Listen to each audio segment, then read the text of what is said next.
Hello, everyone. I'm Kevin Gosztola, managing editor for Shadowproof, and thanks for joining this evening. We've got a new addition to Joe Biden and Kamala Harris's administration. Uh, Pete Buttigieg is going to be the transportation secretary.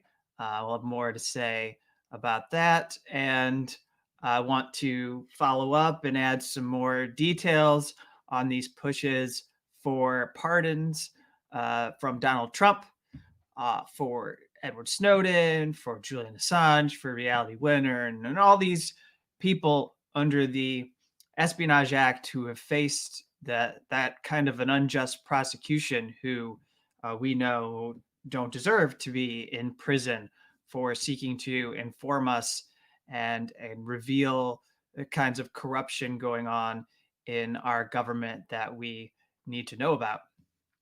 But to begin here, since I've been covering all of these picks for Biden's administration, I want to cover this tonight since we have this confirmation.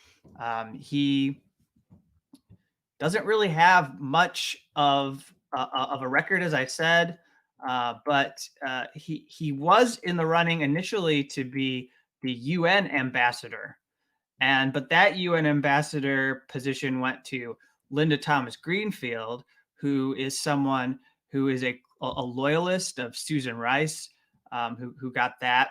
He was considered potentially for Commerce Secretary, according to Politico, but that didn't work out. And so what I feel like is, you have this process of appointing people to the Biden administration that doesn't make a whole lot of sense. They have, I think, these names of people who are Black or Latino, or are from other ethnic backgrounds. They have people who are from the LGBTQ plus communities. They have immigrants. There are these range of individuals that they're looking at to make sure it's not a just up or down white male cabinet. And yet at the same time, they have to find individuals that can get uh, that will serve the corporate interests that support and have made Biden's election possible. The people who are depending on him to stick to certain centrist, if sometimes liberal, not very liberal, but mostly centrist policies. So that creates a conundrum, because also there are people that he would want to have in his administration that Republicans are never going to support, because they have their own liberal identities and are demonized on the right. So then you have this sort of rearranging where people get placed in spots. So, like, Susan Rice is going to run the Domestic Policy Council instead of being the Secretary of State, because that's the only way Biden can be sure to give her the position that he wants to give her, as a kind of crony, a really closely aligned person of his campaign. And yet she doesn't have domestic policy experience. Again, like Pete Buttigieg, you could probably think of many, many other people who should be in this position, working on infrastructure, improving the trains, and things of that nature. And that Pete Buttigieg wouldn't be on the top of the list. We need to consider what it's going to be that Pete Buttigieg will be doing if he is the transportation secretary. If he does successfully get appointed to the position, we need to know what Pete Buttigieg will think about Uber. We saw that Uber was able to get this law in California that makes it nearly impossible for it basically undermines everything that anyone was working towards to have a minimum wage, and to be paid $15 an hour. It makes it harder and more difficult for those gig economy workers to unionize. And on one hand, I can say that Pete Buttigieg supported these workers in their efforts earlier on, but I highlight this example here from the Trump administration of an official who was at the Department of Transportation who left for Uber, and we don't know what Pete is going to do on behalf of Uber this time.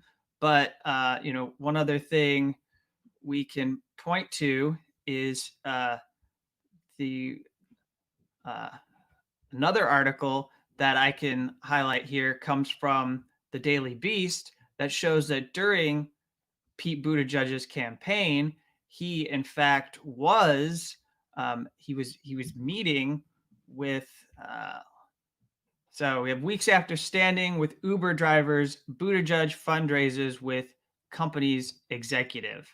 And so this article from the Daily Beast points out why he had, his billionaires. You might recall that Senator Bernie Sanders, when he was running against him, talked about Pete's billionaires and all the people who were supporting Pete.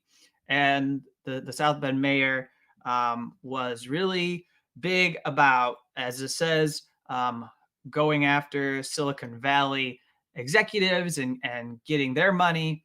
And yes, he did pander to the unions in California that represented people most impacted by these policies. But at the same time, Pete Buttigieg was asking for the support, the financial support of Silicon Valley heavyweights. So it points out in this article, as I'm scrolling through here, that uh,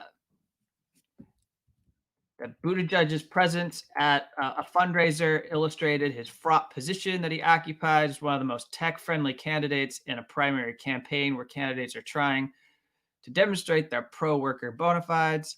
He has deep ties to Silicon Valley heavyweights and even went to college with tech titans such as Facebook co-founder Chris Hughes, who has long supported Buttigieg's political career.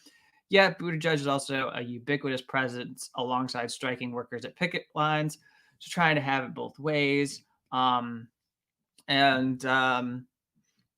But he's not somebody who was for the kinds of antitrust actions against these companies that even like Elizabeth Warren or others have supported. So a lot of things have happened since he was on the campaign trail, and the open question here is what his position is on these kind of rideshare companies and where they fit in, and what is Uber or Lyft or any of these companies going to be able to gain from a Buttigieg transportation department if in fact he's going to run it. Other thing about Pete that I am personally concerned about, aside from the fact that the uh, protections for gig economy workers may not be supported by him anymore, is just the fact that we know there's been corruption at the transportation department under Elaine Chao, who is the transportation secretary for the Trump administration and the wife of Mitch McConnell. And why does that matter? I don't know necessarily that Pete Buttigieg is going to be as corrupt, but the way in which the transportation department has functioned is to dole out projects to the different highway uh, construction programs or whatever companies are trying to do in your local area to make sure that they get grant money.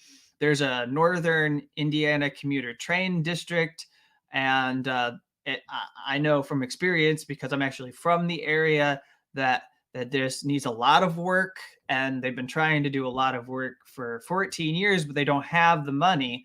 And Pete Buttigieg being in this position means that he might be able to angle in such a way that dollars and everything are directed to that region. And he gets to jump to the front of the line. He gets to make those areas jump to the front of the line, and others won't wait. We know from Politico that they reported on the projects in Kentucky that were that sped up, that were privileged because of what Elon Chow was able to do for Elon Chow. That would be like a mashup of Elon Musk and Elaine Chow. No, Elaine Chow, what she was able to do with the help of her husband Mitch in the Senate to make sure that these projects for the state of Kentucky, which totaled about $78 million for these favored projects, that they were able to rely on this kind of cronyism in order to make sure this happened. And the other thing that I think is important to raise as an issue in transportation is that uh, there were these Boeing 737 MAX crashes. Now, does anybody know what Pete Buttigieg's position is on the Boeing 737 MAX? I don't know myself.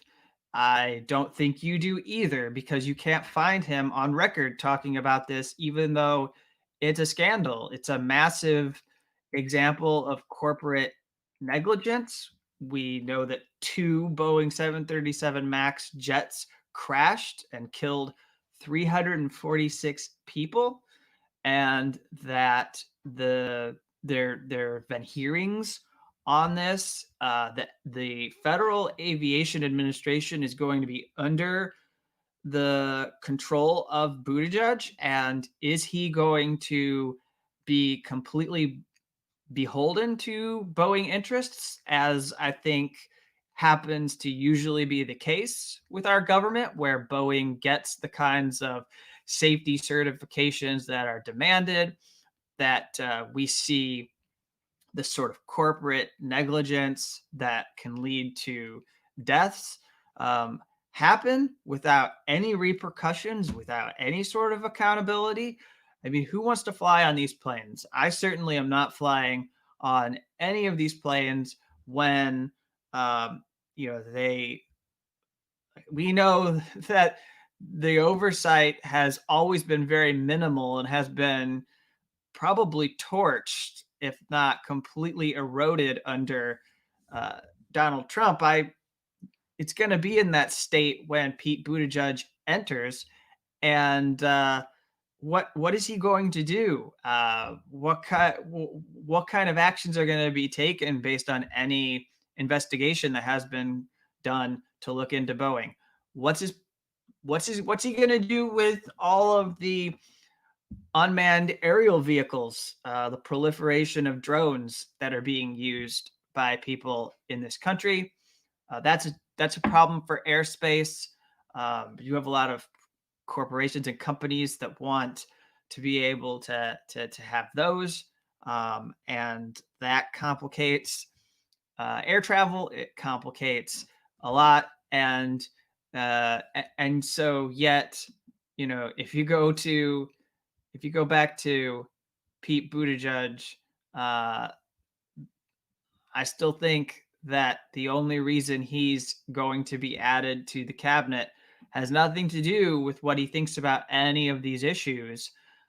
It's sort of just payback. It's what he is owed, because he did a deed for Joe Biden. Do you remember? I don't know how many of you have been following this whole arc of what went on in 2020 with Pete Buttigieg, but he agreed to leave the race at a time when Joe Biden absolutely required it in order to beat Bernie Sanders.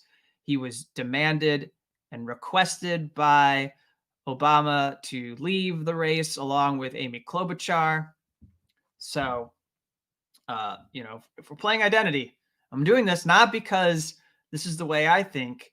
I don't see these people as just who they check off on census their census forms. I'm doing this because this is the way, the kind of transactional politics that Biden seems to be working in, where you do this, and then I'm going to have one of these people in my cabinet, and I'm going to have one of these people in my cabinet, and I'm going to have one of these people in my cabinet, and so Pete Buttigieg left along with Amy Klobuchar. That was someone from the LGBT community who was in the presidential race. He left. Then a woman, Amy Klobuchar, she left. That narrowed the race down to Mike Bloomberg was still in the race, but that narrowed it down to where all of these people who were going to go for Klobuchar or Buttigieg would just simply fall in and support Biden over Sanders. And so it took away the kind of power that Bernie Sanders had to take his insurgency and become the force that controlled the Democratic Party, much like Trump and all the people from that we call MAGA people. That's how they were able to take over the Republican Party, was because the establishment of the Republican Party could not coalesce around one single person. Thank you, Kat, for your donation. I really appreciate it. Free Assange, Veterans for World Peace. We'll get to Assange in just a moment. This isn't normally the kind of thing I talk about, but I wanted to cover it because I've been looking at Biden's picks, and the way it's being put together is something that I think needs to have constant attention, because it could definitely backfire in a big way.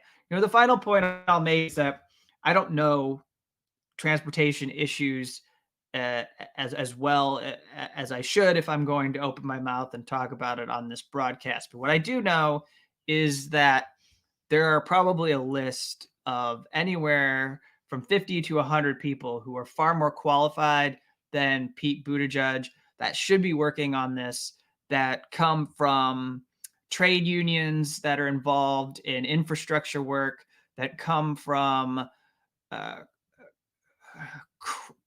are craftsmen, that are involved in maybe highway projects, that are involved in transportation work itself, that have looked at what has to be done to make the transportation system more up to date in the 21st century, so that it isn't fueling climate change as much anymore.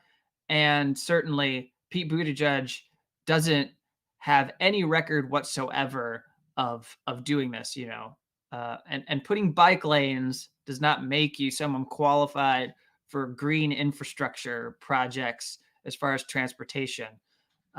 So simply backing the use of fewer dirty energy sources, but then some, like having a mix of clean and dirty energy and phasing it out very, very slowly. That's not impressive to me as somebody who should be involved in the transportation department. And there are people who are qualified. That's the point. There are people who are qualified. This is also the case with the Agriculture Secretary, Tom Vilsack. We know why Tom Vilsack is going to be returning to the department to be Agriculture Secretary, like during Obama's administration. He's coming back because he's Mr. Monsanto, and he supports the kinds of destructive biotech policies that are hurting family farmers, and he supports factory farming and the kinds of pollution, and he's for these slaughterhouses for poultry that are absolutely abysmal for workers who are forced into conditions that are awful. And even though somebody is more qualified than him, and we could find other people who might want to work on food stamps. I'm talking about Marcia Fudge now. She gets shuffled off over to the HUD, to the Housing and Urban Development cabinet position, and tokenized, because there are Black organizations, Black leaders who objected to being put in this typically stereotypical. I mean, it's often a stereotyped appointment to put a Black person in charge of the Housing and Urban Development Administration. So I think that's all I have for Pete right now. Let's close some of these things that I have in front of me that are a little distracting related to Pete, and then move on to the updates that I have for Assange. And also, I want to get to a note about this new report on the record-breaking number of journalists that have been arrested in 2020, and then we'll end this live stream. But thanks for joining. Let me take a moment now, since the chat has cleared up and we're getting some good comments here. I'll just take a moment to scroll through and respond to some of you. Matt says, I'm on the AZ-Mex border. They're constructing and surveilling hard. 4 years left on high power line and wall. Contracts for out-of-state contractors, new fusion center. And also there's new gentrification of government workers, military and civilian, instead of snowbirds, retirees. And H. Pyle says, I wonder if this is just a way to set him up with big donors for his future political plans while keeping him out of public view in an ignored department. Yeah, I mean, on one hand, the fact that he doesn't have expertise and there may not be something that he's linked to doing probably means that Pete is just going to use this transportation department as a way to build out his next presidential campaign. I certainly don't think we've seen the last of Pete as far as presidential politics. I don't know that he's ever going to be able to overcome the complete and utter lack of Black support that he has, and how alienated they are with him. I really don't know what he can do. His reputation in South Bend is awful and the subject of numerous articles. And transportation, I guess before I actually do stray, it's important to note he's been responsible for the loss of bus routes, and also bus stops in the metro area of South Bend. And it's not a big city like Chicago. It's not a big city. I mean, it's much, much, much smaller than New York. And yet he can't even maintain a basic level of access for people who are in need and impoverished and depend on this service to get around. Downtown D says, interesting point. Remember, for the most part, Boeing will win in the end because they have the money. Yeah. And they have the lobbyists. They have they can expend this wealth to protect their contracts and to grow new ones. Liam says, how do people stay optimistic in America? I don't get it. Yeah, it's definitely really difficult, but we keep on struggling here. And then H. Pyle says, I mean, can we talk about Pete possibly having been the CIA candidate and this is just to keep him in the ring, or is that too much? Well, if you mean CIA and that people within the intelligence agencies and the military industrial complex support him, truly he is someone who is going to be leaning on that history. And he was deployed to Afghanistan, and he has connections in that regard. So yeah, absolutely, he's going to lean on all of this history, which is why I could never support Pete in his political endeavors. And finally, Julio, hi from Brazil. Thanks, Kevin, for your work.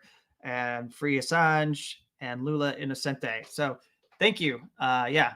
So let's get to the update we have on Assange here from we'll leave the dismal state of progressive politics or Democratic Party politics and all of that horridness.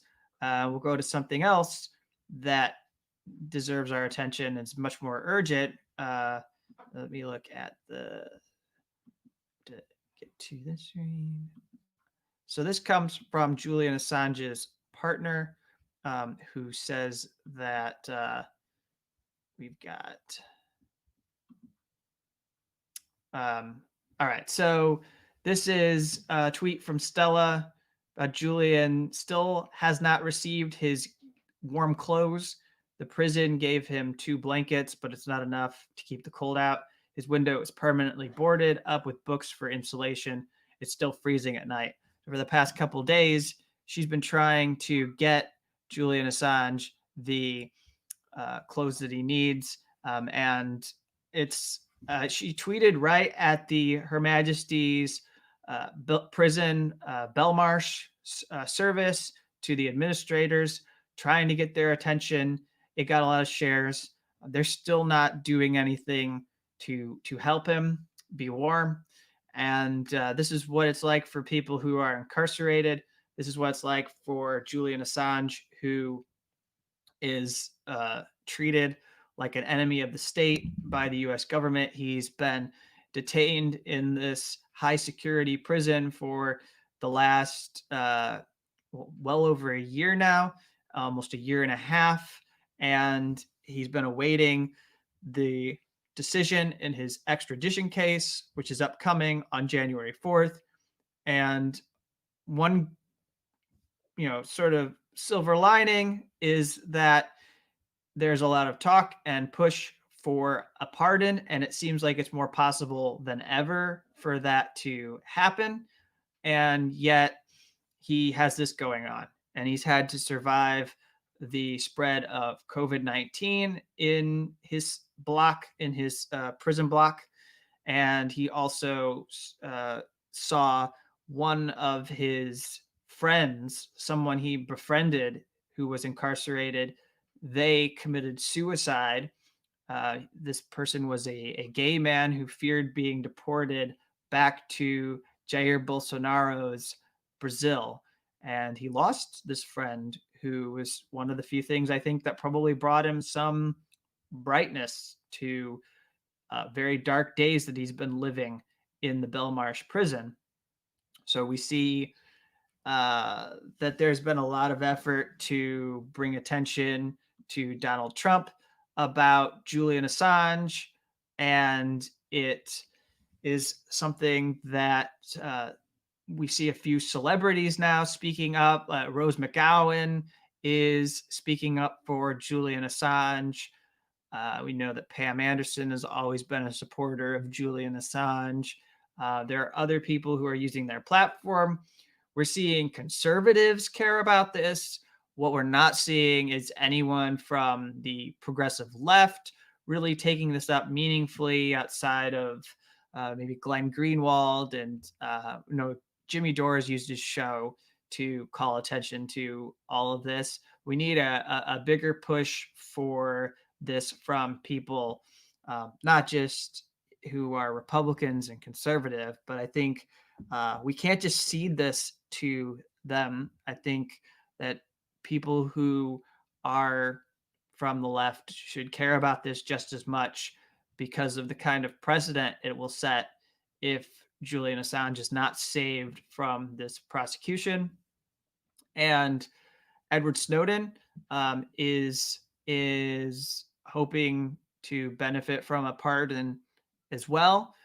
We have a report that looks at some of the Republicans who are stepping forward to support Edward Snowden. We see that people in Congress, as much as I would disagree with them on almost every other issue, we have people like Representative Matt Gaetz, who is for a pardon for Snowden and has actually spoken up to criticize Liz Cheney and her tweet about how Snowden was giving intelligence to China and Russia, which is an absolute lie. That didn't happen. And he points out that she's always been a supporter of the forever wars and goes after her for being a militarist. And this is a Republican. So there's something happening that is really important here. And we're seeing people in Congress who are not captives of the national security institutions. We're seeing people who have lost faith in these institutions because they were deputized by centrist liberals or centrist Democrats into pursuing a Russiagate investigation or a Russia investigation that had as its endpoint proving that Donald Trump was an agent of Vladimir Putin who had been elected to serve the interests of Russia and undermine our democracy. And there's a lot of awful things that were put out about that just awful because the media repeated them uncritically without any proof whatsoever.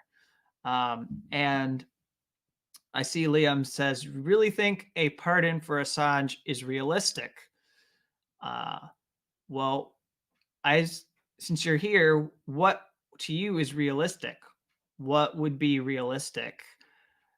To me, it's realistic to try anything to free Julian Assange. And I really don't know. I don't think that Joe Biden is going to free Julian Assange. I don't think that Kamala Harris is going to want to free Julian Assange.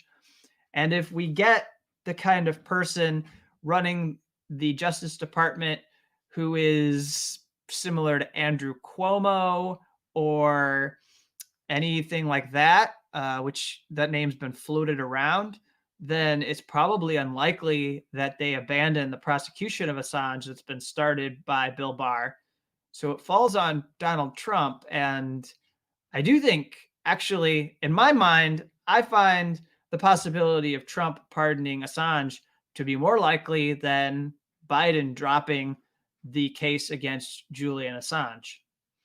And I'm willing to be pushed on that if someone has a counter argument and thinks that that's foolish to suggest. But in my reporting on Joe Biden and his history, it's clear he already has a prejudice against WikiLeaks. It's clear that almost all Democrats have a prejudice against WikiLeaks because they published Podesta emails or emails from the Clinton campaign during the 2016 election. They firmly believe that Julian Assange was acting as a cutout for Russia, for Russian intelligence, even though that's something that has not been, in my view, concretely proven. And Julian Assange insists that the source for the materials does not come from a state intelligence agency, that they were not working for state intelligence. As we can't ask him now for more information because he's in prison, but he was willing to testify before a Senate Intelligence Committee in return for some assurances that he would not be prosecuted. He was willing to share some information that would be useful. He was also willing to hold back information about the CIA's cyber warfare tools that they eventually published as the Vault 7 materials. And then a senator stepped in, Mark Warner, a Democrat. He stepped in to stop any kind of deal being made for testimony. And we are now where we're at. We have no more insight from him on what happened with these emails. We depend on the redacted releases from Mueller, from the Mueller investigation, which are already compromised. So, I don't really see a lot of hope in the Biden administration. We can, in the future, I'll pull up Biden's answer when he was asked about Julian Assange. The New York Times asked every single presidential candidate about Julian Assange while the primary was unfolding, and they each had an answer.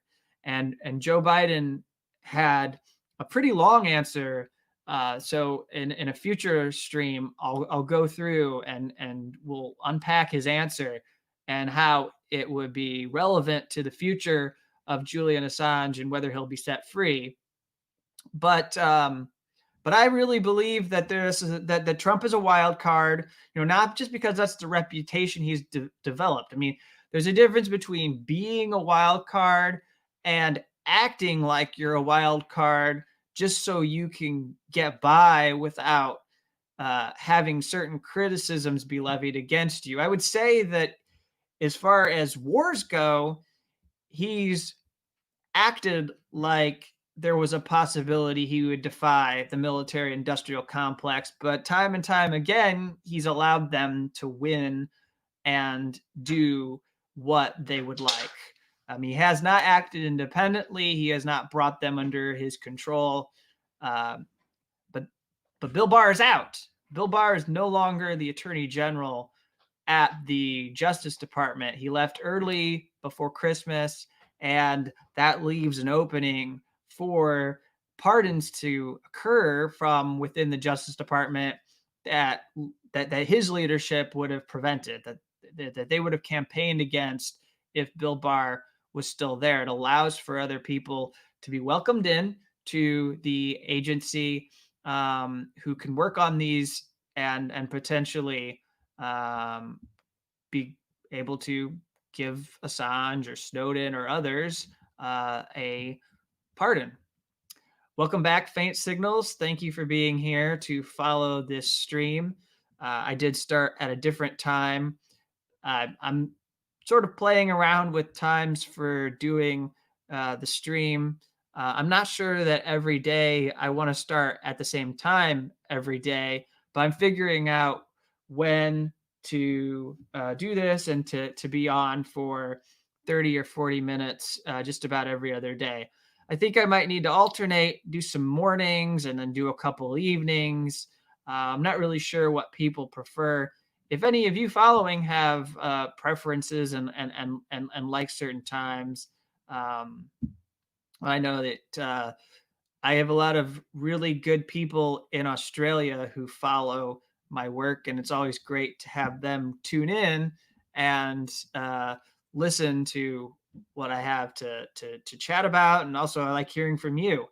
And let's free David McBride. Let's end this whistleblower prosecution against David McBride for revealing the details about war crimes that Australians were implicated in, also shedding some more light on the U.S. war and occupation that has been unfolding for far too long. Donald Trump's been trying to bring troops home from Afghanistan, and yet he's being thwarted. And I'd be happy to talk to David, depending on what he can say. I know it's always sensitive when you're facing these prosecutions, but maybe we should work out something where we get David McBride on a stream and talk to him about this and what he's facing. I think that he's probably one of the biggest whistleblower cases in the world. So I certainly support his efforts for freedom. It's not the cases in the U.S. are not the only examples of the war on whistleblowers. So we need to. Oh, okay. H Pile.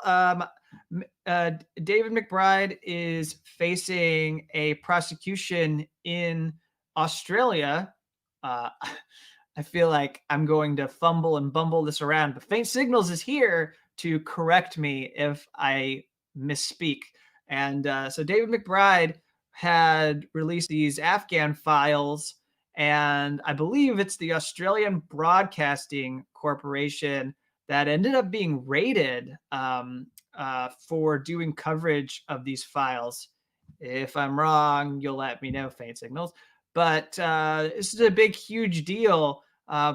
Issues of press freedom and the like. And he's a whistleblower with the background in the military, right? And he revealed, yeah. All right. No, well, so I did a little bit of coverage on this for my weekly show, The Dissenter Weekly, and I could pull up that clip, or I would encourage you, H Pile, to go look for that.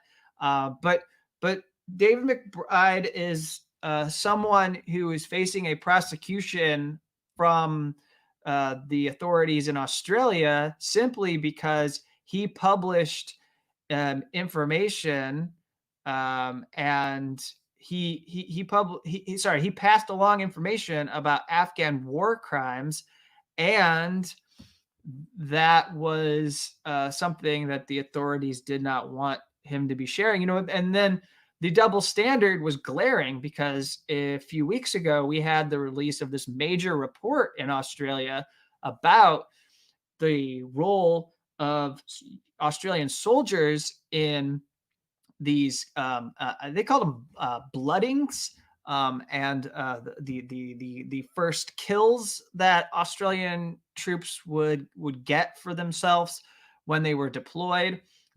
There were details of brutality that I think are under investigation. Somewhere around a dozen to 2 dozen Australians are potentially under investigation and could be prosecuted. And so you have this outcry about this activity. And this is what David McBride was revealing. And he's the one facing prosecution. But, it's welcome to the club.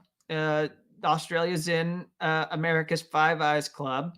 And in America, you reveal torture, and everyone is outraged and upset about it. And they make movies like The Report for Amazon Prime that people can watch. And then the person who confirms it's waterboarding, like CIA whistleblower John Kiriakou, goes to prison and is the only one held accountable. And he didn't do the torture. And the ones who do torture, who also destroy evidence of torture, like Gina Haspel, get to be promoted to positions running the CIA. And we're trying to keep a torture apologist like Mike Morrell from becoming CIA director. But it almost seems like a qualification at this point that you need to have not been a critic of the CIA's rendition, torture, and detention program, because if you were a critic, then you're not on our side. So you're not going to be a good old boy or girl who can be assimilated into the culture of the CIA. And you can't be trusted. So we cannot have you being involved in our agency. And especially can't have you running the CIA if you have criticized it. Yes. Well, I recommend. So anybody who wants further information about David McBride and also the war crimes that are going on in Afghanistan from a point of view of Australia, go to Four Corners. It's called Killing Fields, and watch this. Thank you, Faint Signals. Appreciate you giving me assistance with this part here. And also to speak to all these Australians who are joining, as it's Wednesday now. It's great to talk to all of you. There's one more thing here that I think is worth playing. What if I don't know if you all have seen this clip, but let's see if I can do this right.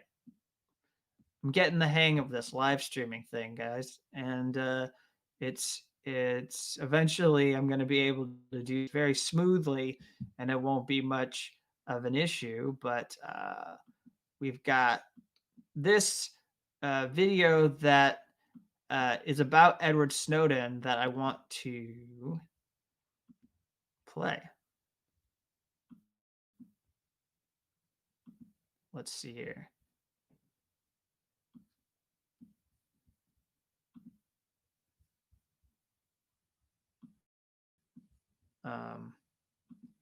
As I'm not going to be able to get the sound to work. But I want to call your attention to this video here. that Edward Snowden shared, and it's been out there for a while. And this is the deputy director of the NSA actually demolishing anyone who had ever suggested that Snowden helped the Chinese or was helping the Russians. I really encourage you to go back and watch this clip. Find it in Snowden's latest tweets from today, and share this with people who are following. Share this with people who are interested in a pardon for Edward Snowden. And if you need to convince someone that Edward Snowden isn't a Chinese spy or a Russian spy, show them this former NSA deputy director saying exactly why Snowden is not someone who is guilty of providing intelligence to America's enemies, as Liz Cheney suggests. As if we wanted to hear from Liz Cheney and anyone in the Cheney family after all the destruction they have wrought on our world. So you have Edward Snowden and Assange potential pardons. We have Reality Winner as a case. They are fighting for a pardon. It's much less likely, but I support the work and I support the campaign to free Reality Winner. Anyone who was prosecuted under the Espionage Act under the Trump administration deserves freedom. Fortunately for Reality Winner, the politics of her case favor a kind of clemency in a Biden-Harris administration. It may not release her prematurely. She may not get out of prison before her sentence is over, but it's likely that she could push for some clemency after and have a commutation, maybe like Chelsea Manning received, simply because that fits into Democratic politics, the kind of whistleblowing she did. There are partisans who support her and are using her case, as I talked about yesterday, in a way to divide people and undermine efforts to free Snowden and Assange. So, well, I mean, by freeing Snowden, I mean to allow him to return home from exile in Russia.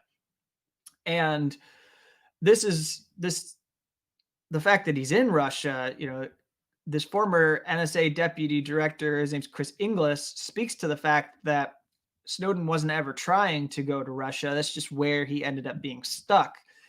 And who do we have to thank for that? Joe Biden was involved in that effort to get Edward Snowden blacklisted by all of these countries. None of them would offer political asylum to Edward Snowden. And it worked because he ended up having to stay in one of the two countries that are the biggest adversaries of the United States. So he's been trapped in this geopolitical showdown, and everyone thinks he's a pawn of Vladimir Putin, simply because he is living there in Moscow, and nobody thinks that would be allowed, and that he couldn't be independent.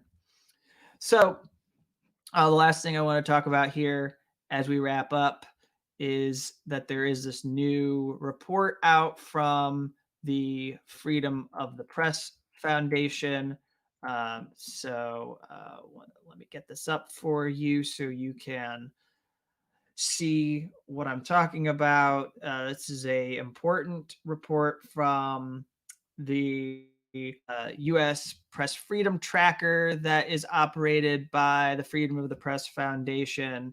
And they put together this report that looks at the record-breaking number of journalists that were arrested in the U.S. this year. And it's staggering. There are at least 117 verified cases of a journalist being arrested or detained in the U.S. from this year. And that number is 1,200% higher than 2019. You had 1 week, it's pointed out here at Freedom of the Press Foundation, and this was May 29th, June 4th. I think this would have been or around the time that the George Floyd protests were having around Black Lives Matter. Yeah, it says the vast majority of these arrests occurred while journalists were documenting the protests over police killings. And you had that uprising taking place May 29th through June 4th. And there were more reporters arrested in the US than in the previous 3 years combined during just that 1 week. So look at this map. You can see if I scroll down here, I'll show you the map of where these arrests are taking place in the US. Minneapolis having the most concentration. That's where the uprising over George Floyd, that's where that ignited. But then you see Portland, that made global news as Donald Trump deployed federal agents to harass people in that city and attack them and round up people who were profiled as Antifa. And then you see in LA that there's a high concentration, and over in New York, those are metro areas, and it tends to be where you will have mass protests take place. And then you can see some of the other cities where there have been arrests documented. So, uh, what are outside of these examples? So here, I'll just read this quote from Trevor here. This report shows an unprecedented press freedom crisis engulfing the United States. And of course, Trevor Tim is the executive director of Freedom of the Press Foundation. He provided testimony for Assange's extradition trial about the risks to press freedom that extraditing Julian Assange or going after Julian Assange would pose. He says journalists should not have to worry about being arrested for doing their job, yet across the country, police have disregarded their rights on a staggering scale. Despite scores of illegal arrests and assaults on journalists doing their jobs, we know of no police officer who's been criminally charged for these shocking violations of constitutional rights. We hope this report will spur local, state, and federal officials to act. So there's a much more larger report with some stats and other charts, and I think I'm going to revisit this on my Dissenter Weekly show on Thursday. Come back to digging into some of the things that are brought to our attention by this. But I find this, the work of the Freedom of the Press Foundation, to me, is actually is more valuable than the Committee to Protect Journalists, who won't recognize Julian Assange as a journalist, a jailed journalist. They exclude him from their end of the year lists about jailed journalists in the globe. They discredit themselves. They do the bare minimum to talk about his case, but there are people on the board of directors of this press freedom organization that are just completely captured by agencies in our government, and so they won't speak out like they need to about Assange, and that's to the detriment of freedom of the press around the world. So thank you, Faint Signals, for the donation. I really appreciate it. And let me go through some of your comments here before I wrap up this stream, as I've been going for an hour. And H. Pyle says they're not even hiding it now. They're sending SWAT teams after Max Blumenthal and Medea Benjamin. Yes, yeah, Max Blumenthal did face an arrest earlier, and Medea was very nearly taken away. That was on the. We saw the video about with cops coming to arrest her in D.C. Now, after she had left a Venezuela demonstration challenging Debbie Wasserman Schultz and Diaz Balart, who are big fans of the failed coup puppet Juan Guaido in Venezuela. So they're. Liam says, I admire your boundless courage and persistence. Thank you very much, Liam. And Bobby says thank you, and And yes, I can tell you all that I'm not going to talk about my vote, but you can be certain that I am not a supporter of Joe Biden. Uh, and I'll leave it at that. So, one last thing here. Let's close with faint signals saying the US has the 14 defining characteristics of fascism. It's like algae on a pond, the persecution of journalists. It's slowly closing in. Those are good words. That's absolutely right. That there's a lot to be uh, worried about here in the US, and I certainly am concerned about how it'll spread and filter into the societies in Europe and other places.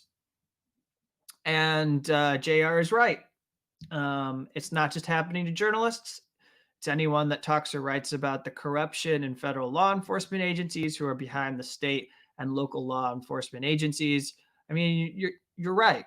And there's a message out there about defunding the police, finding ways to live our lives without police being in our everything, and finding ways to organize our society so that we don't have to depend on them for our safety, because there are so many communities where police make the possibility of safety even worse. And yet, uh,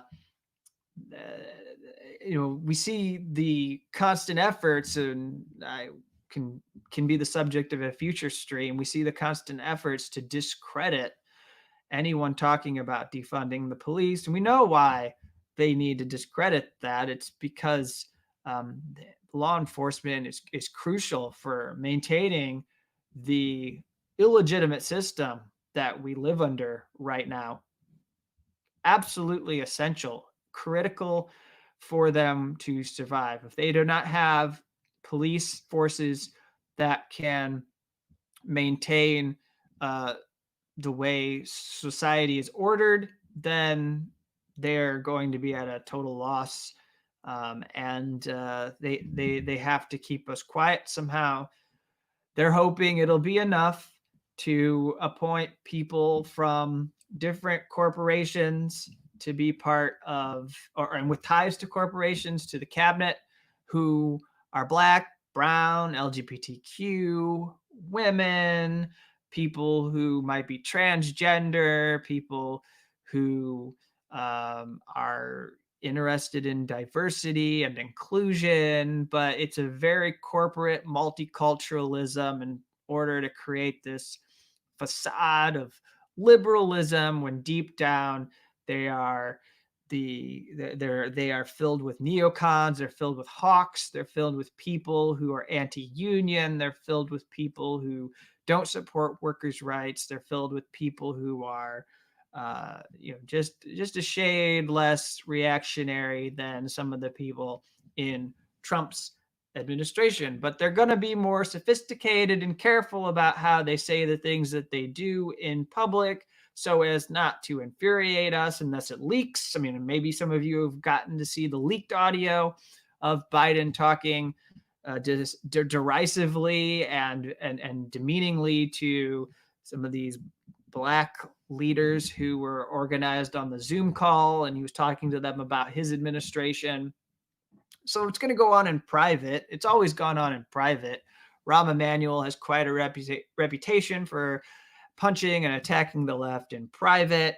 He went to war constantly against the teachers union in Chicago when he was mayor, covering up the murder of Laquan McDonald. It's why he's not becoming the transportation secretary, and that position has gone to Pete Buttigieg. So with that said, thank you all for watching the stream tonight. I'll go back over and look at when you all like to do this, but it looks like either 5 Eastern or 6 Eastern is a good time for me to pop up and do this for anywhere from a half hour to an hour, and enjoy the company from all of you. And then regularly, no matter what, whether I get a chance to do this stream, there might be days that I'm writing and working on some journalism and I'm not able to go up and do this, but you can watch the Dissenter Weekly on Thursdays for coverage of the whistleblower stories that have been unfolding during the week. It won't be the same. I promise I'm not going to just say the same thing I've said in these streams during those broadcasts, but it'll be a more, I'll be adding, I won't just repeat myself. And then if you go to the dissenter.substack.com, it's free. And there's also premium content, but you can get stories about the latest related to whistleblowers and anything on the Assange extradition. I'll certainly be writing up if we get that pardon, any sort of a pardon from Trump for Snowden or Assange. You'll get my comments. That will be in that newsletter. You just subscribe, and you can help make sure that this kind of journalism reaches as many people as possible. We need more people paying attention to whistleblower stories, paying attention to this war on WikiLeaks and the prosecution that has been started by Donald Trump and may or may not be finished by Biden, but we hope there's a pardon for Julian Assange. So with that said, I wish you all a good night, or for my friends in Australia, I wish you a good morning and have a good rest of your Wednesday. I'll be back soon with some more commentary, some more political fun. Goodbye for now.